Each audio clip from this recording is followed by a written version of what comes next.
Hello everyone, I'm Miss Emma Walsh. Welcome back to my channel. If you're new to my channel, thank you so much for joining. Now, while I have your attention, don't forget to subscribe to my channel and turn on all those notifications so you don't miss any videos. You've joined at a really exciting time in my YouTube career because I have bought the new Mini John Cooper Works GP3 and I am so excited. Technically my first car I bought in the UK, my first ever car was back in South Africa a very long time ago, and that was the VW Golf Chico. It was a white Golf Chico. It was a very long time ago. So technically this is my first car. A very proud moment for me. I collected it last week Friday, so I've had the car for about a week and a bit, and we do this as YouTubers. We buy the car, do the collection video, and then do the first drive, mainly to give us a bit of time to get to know the car. So that's exactly what we've done this week. Now before we go into that, this video is sponsored, so I'm going to hand you over to Emma to tell you more about it.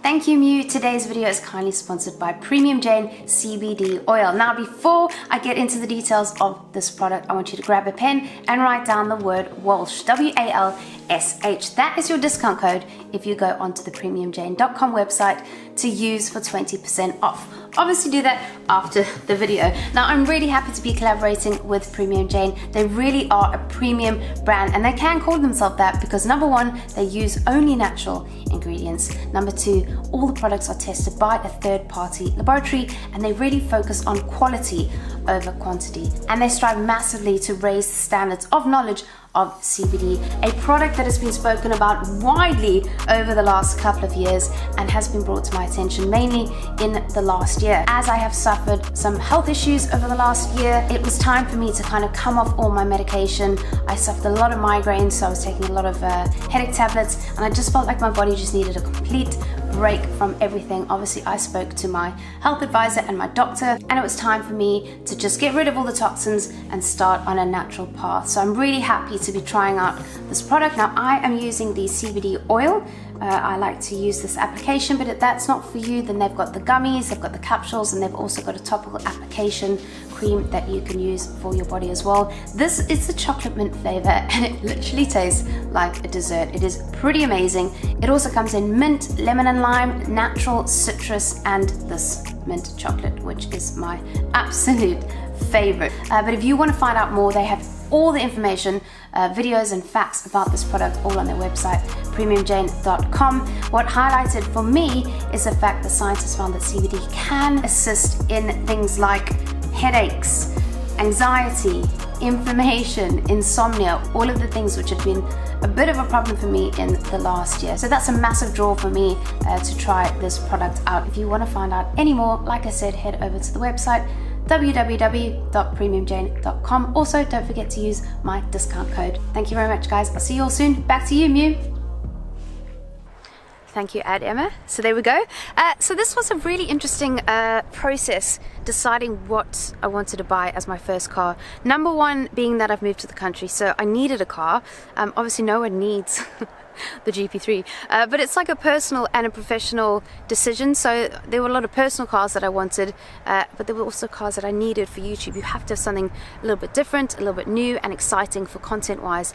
This kind of came into the whole bracket for me with lots of deciding factors. I really wanted a fast car with a big wing on the back, so that was a big tick for me in terms of this car. Price was obviously a massive thing. We've just gone through a really weird and tough time, but at the same time it's given me a chance to save up some money by not being in London, so that was a big bonus for me. So this car was eventually the best car for me personally and for YouTube wise, and I absolutely love it. So let's go and have a little look around the car.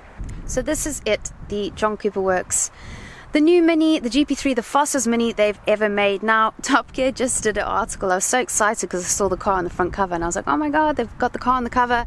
And then I read the article and they didn't have a lot of nice things to say about the looks of the car.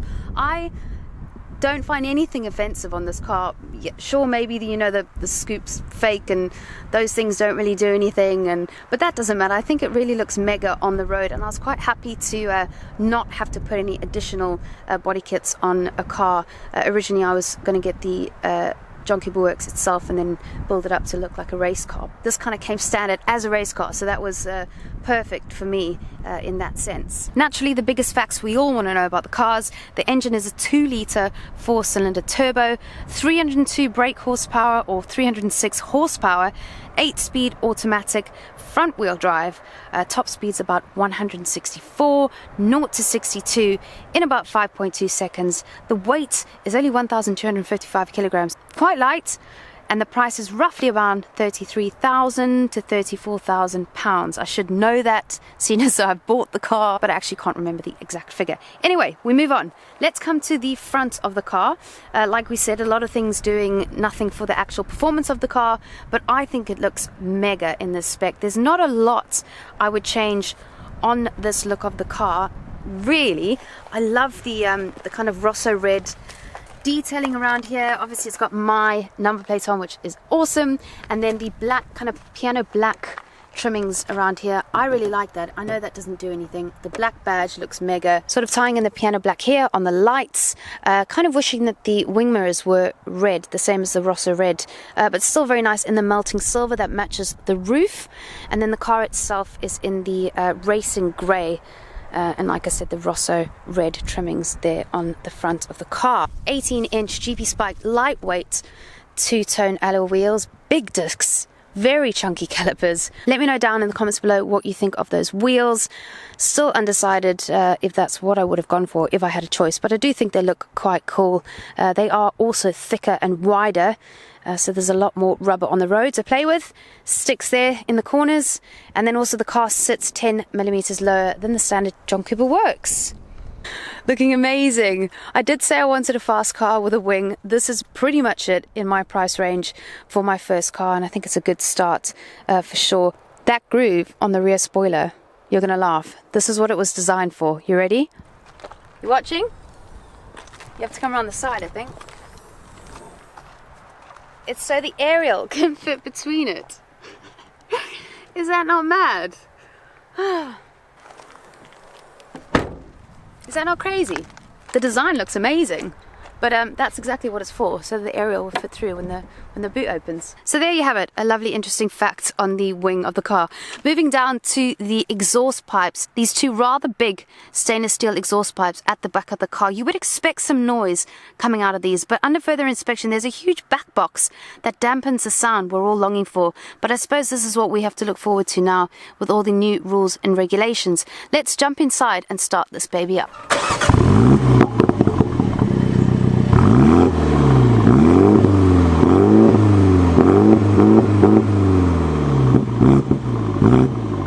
So that's how the car sounds when you start it up. Now it doesn't make the crackle and pops unless the car's already warm. Guess I'm yelping in the back. You're right there. I found some use for the bar in the back. You okay, buddy? Also, I can hang my jacket on it. That's about all the use I found for it at the moment. So obviously, naturally, come on then. Stop crying. You're gonna do this whole video. Oh, William. You see, it's because he always wants to get in on the videos, don't you? You happy now?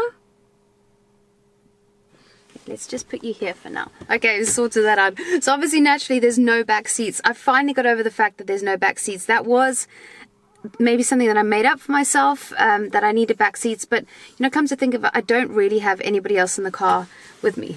It's either me or someone else, so there's never really 4 people. So actually, there's a lot of room for bags. I'm a little bit disappointed there's not one of those like hideaway compartments that you can kind of put valuables in. But saying that, the windows at the back are extremely tinted and you can't really see in them, so that is really good. The driving position of this car is almost perfect. It feels really, really good, and I think a lot of people agree. All the articles I've read about that, it just feels solid. You're in the right place. I would say the legroom, but I don't actually really need legroom, so that doesn't make a difference. The only thing I would say is because I'm so far forward, I'm usually about there. This is quite awkward for me, opening the door, but I mean, that's such a small thing. Anyway, let's talk about the 3D printed aluminium paddle shifts. Isn't it mad that these are 3D printed? They're solid with this GP logo on the front. That's crazy. Also 3D printed is this section over here. We will talk about this number in a minute. The new digital dash over here, if I just turn that on. Now, if anyone can explain to me why on earth it is off center, it literally drives me mad. Like, my OCD is crying. Why have they placed it off center?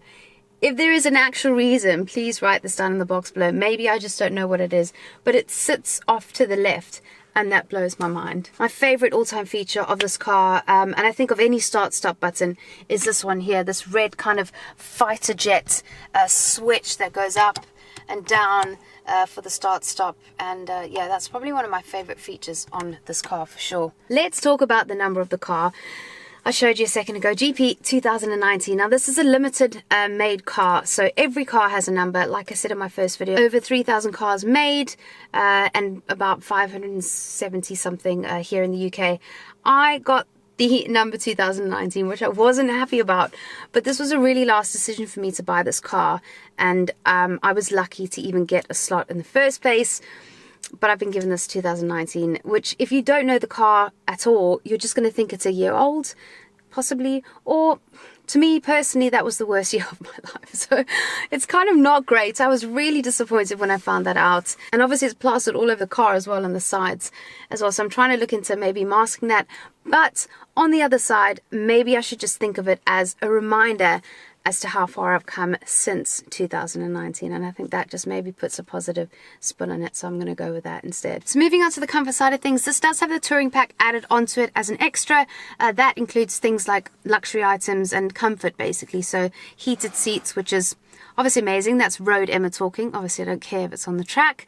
You've got your Apple CarPlay, your aircon, the nav, the wireless charging, just things like that added all onto the touring pack. I can go into more detail when I actually have the notes on me. Anyway, it's got lots of space for water bottles. 2 water bottles down here. We're just charging all the cameras, excuse that. 2 water bottles down here, and then one at the back as well, if you can even see it in this light. Now we are very rapidly losing light. This armrest is an interesting topic. It seems to always be in the way. However, I mean, if it's in the way, you just move it up like that. It's very easy. And then while you're driving, kind of have it down. It's a good position to be in. And then it has the wireless charging in here. This is where you store your phone for wireless charging, which is wonderful. And then obviously it's got the 2 charging points down here, the USB and the USB-C, I think it's called, lightning something. Now we've already said we've got the 8-speed automatic here. Now I know a lot of people are actually disappointed in that. Real mini lovers, you know, the GP versions before were all manual, and I get it. And I'm with you on that point. I think it would be a lot more fun to drive. However, my knee thanks me for it being automatic. But also it's for the new people that are going on track, that maybe aren't used to the track, can kind of focus on the corners in the road and the speed and agility of the car, rather than looking down and changing gears. I think maybe that's why. I'm not 100% sure. Anyway, so the inside in general, I had the John Cooper Works for 6 months, so it feels the same. I would, however, say it was a little bit more higher quality, if that makes sense. I know they've kind of ripped a lot of things out of this car to make it lighter and save on weight. I don't know why I feel that way. Maybe it's just because I've come out of an M8 competition, which is terrible. Otherwise, it pretty much feels the same inside. The infotainment system is all the same still. Maybe could have updated this. Maybe this could use an update. I don't know. This was the same on the other one before, so all the infotainment is the same on this. It's also touch screen along here. This all lights up around here. But then when you turn the car on, it has this like really old Mini that comes into play. Oh, there's some crackles and pops.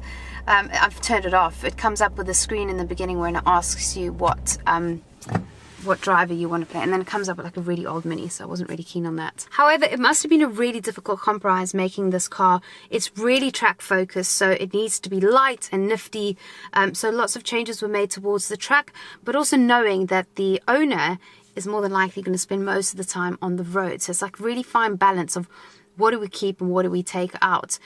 So I think they've done a really good job. Everyone's going to have a different opinion of what they would have preferred to stay in, what they would have preferred to stay out. Lots of people saying these aren't real race seats, but I'm really happy for my back that these aren't real race seats. It's just nice to know that you can take this car to track, which I will do, but also at the same time, it's half decently comfortable on the road. I actually don't have a problem with it at all. Passengers, passengers are quite uncomfortable, but I myself, doing long distance driving and stuff, I don't have a problem with it. Lots of people said you were going to find it uncomfortable and that it was a really hard and bumpy ride. It is a hard and bumpy ride, but I quite like that. It makes you feel like you're kind of a part of the excitement. Now, yes, I am going to end this video without driving the car because I want to do a whole video on driving this car. I really want to get into it. I kind of want to take it to track at the same time and do the video in that. So this was a really, there is actually a lot to talk about in this car, so I'm glad we have covered that, but I am going to leave you in suspense to wait for the next video to watch where I take this car to the road and I show you how it drives and how it sounds and what my feelings are on the car itself. Otherwise, in general, I'm really happy. I haven't had much time to drive it too much this week, but I will get a chance this week coming up. So I really want to get to know the car before I do my driving video and share that with you guys. So please be patient. Thank you so much for watching. As always, don't forget to like, subscribe, and comment down in the box below. And I'll see you guys all really, really soon. Bye.